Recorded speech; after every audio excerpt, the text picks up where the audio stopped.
Every year, every election period, you are supposed to have electoral laws, new electoral laws or reviewed laws, isn't it?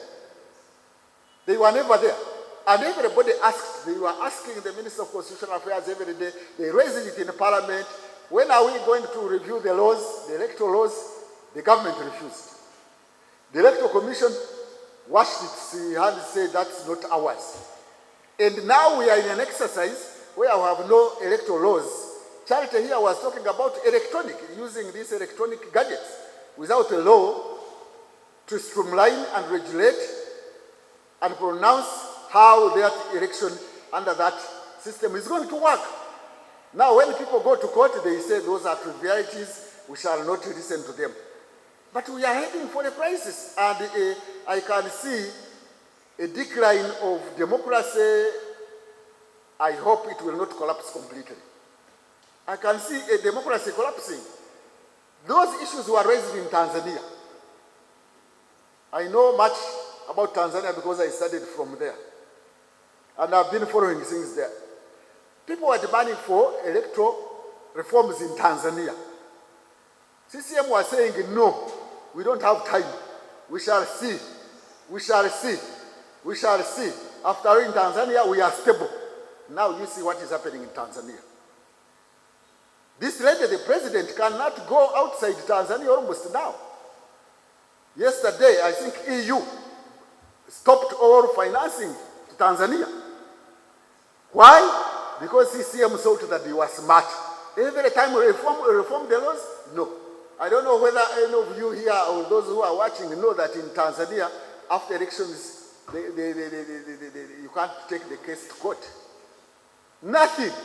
That once the Electoral Commission declares its results, that's all. How can you carry out an election in these banana republics of ours and you say that the results can't be challenged in any court of law? How do you arrest your challengers and then you say election is going on? That was Tanzania, but it is also here, you can see. Once you see countries that do have political prisoners, you know that there is a problem. If you go to Europe, you don't have political prisoners. If you go to Canada or Australia, New Zealand, Japan, those functioning democracies, they don't have political prisoners. If you go to a country and you find there are political prisoners, I can assure you, conclude that there is a political problem that needs a political solution. Not election solution, not a legal solution, but a political solution. Political prisoners. Now in Uganda, this week, I think the president has offered amnesty to some prisoners. Some prisoners, but it didn't include political prisoners. I suspect they want to give room for more political prisoners. This is circumstantial evidence. You know, in our language, in Munyankole, they say that when I lose my sheep, and then I find the feces of a hyena, of a particular hyena, I find fur in the feces of a certain hyena, I have the reasons to conclude that you, the hyena, ate my sheep. Why in the middle of an exercise, when the president is even busy, it is when he's releasing giving amnesty to some prisoners. I suspect they are giving room for political prisoners because they are arresting them every other day. Now, the moment you have political prisoners in an electoral exercise, then you know that there is something wrong and it needs to be solved politically and not be dismissed and avoided and claimed that, after all, what can they do? I've told you I've always been in Tanzania many times. Those Tanzanians would be looking down upon us and say, those are things that can happen in Uganda. You can't bring those things here. For us, we are stable. Now you see, what has happened there. I was actually there last year, but about 12 months ago. In Butiama, we had gone at Nyerere's burial place, at his home, to commemorate his anniversary. I addressed them. I happened to be among the speakers, and I told them, I am told in Tanzania you have developed bad manners. You used to be a haven of peace in the region, but I'm told you are developing bad manners. I told them in the presence of the son of Nyerere, Madaraka Nyerere, and I saw him smiling. I told them that why you have been having peace is because you have been practicing justice. Without justice, you can't have peace. As Martin Luther King put it, that peace is not the absence of war or tension, it is the presence of justice. It can't be peace. It doesn't matter whether you go to the church and the mosque and preach. As long as there is injustice, there will not be peace. Ultimately, to have sustainable peace, sustainable societies, you must have justice. The question I am asking as I conclude is this: are these institutions practicing justice? If they are not, then there is a problem. If they are not practicing justice, then there is a problem.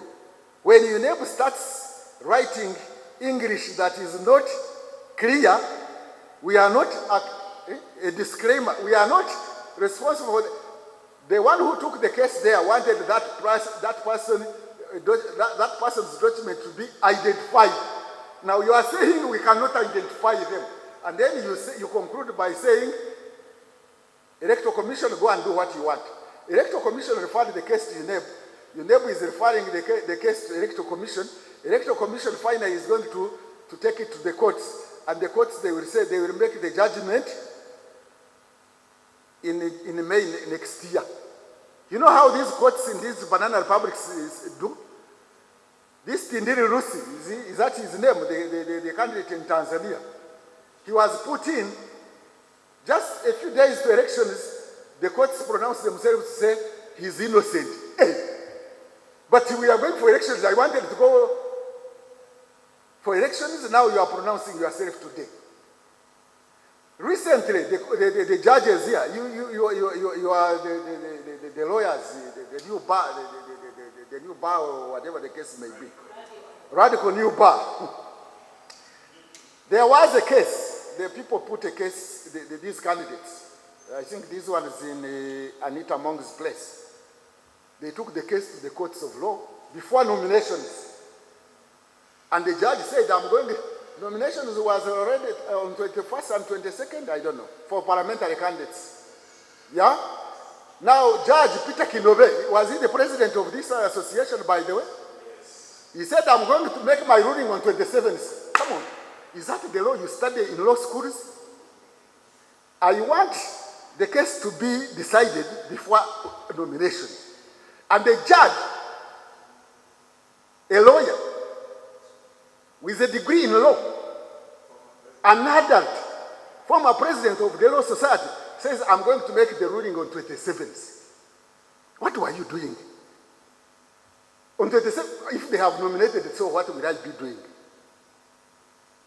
Surely, is that the Law Society that we are promoting, that is promoting justice in this country? Is that, it doesn't need law now, it needs common sense. That I want a ruling before nominations, and you are putting the judgment after nominations. What kind of judgment is that? What kind of ruling is that? What kind of justice is that? I participated in the making of the Constitution, by the way, this 1995 Constitution, which has been defaced. As a researcher, I'm completing. As a researcher.